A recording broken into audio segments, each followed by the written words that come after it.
पूर्णपणे नकारला.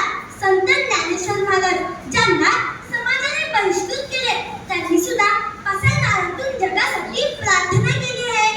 जे खेळ व्यंकटी सांडो तया सत्कर्मी रती भागो. याचा अर्थ वाईट प्रवृत्तीच्या माणसाचे वाईटपण संपून त्याच्यामध्ये चांगली बुद्धी भरू दे. हे त्यांनी द्वेषाने नव्हे तर प्रेमाने जगाला जिंकण्याची शिकवण देते.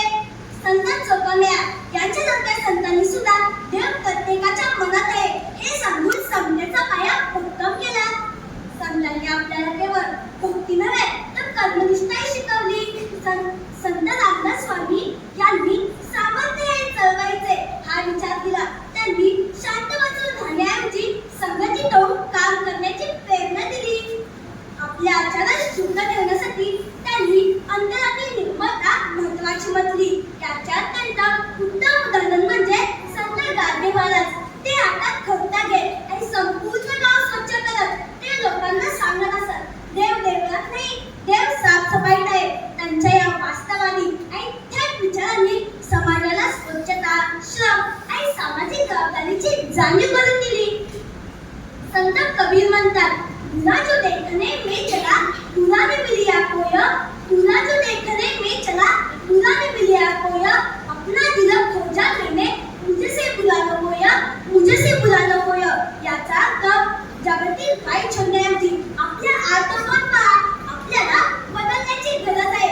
हाच विचार हेच समजेल म्हणून आपण सहिष्णुता आणि सहानुभूती शिकतो.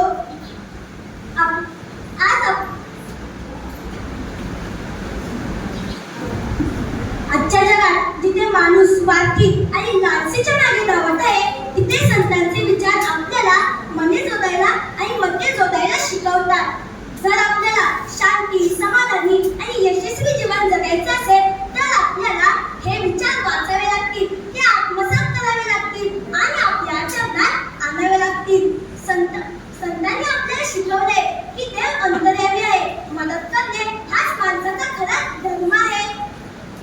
आपण आपल्या संतांच्या विचारांवर चालूनच एक केवळ नागरिकच नव्हे तर एक सत्यनिष्ठ आणि सुसंस्कृत माणूस बनू शकतो आणि आपल्या जीवनाला एक उत्पादक आकार देऊ शकतो. जाता जाता एवढेच नव्हे, शब्द माझे संपले तरी विचार येऊ दे, शब्द माझे संपले तरी विचार येऊ दे. संतांच्या शिकवणीचा वारसा कसाच घडू दे.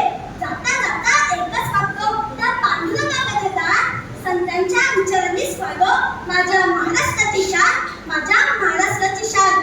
जय हिंद, जय महाराष्ट्र.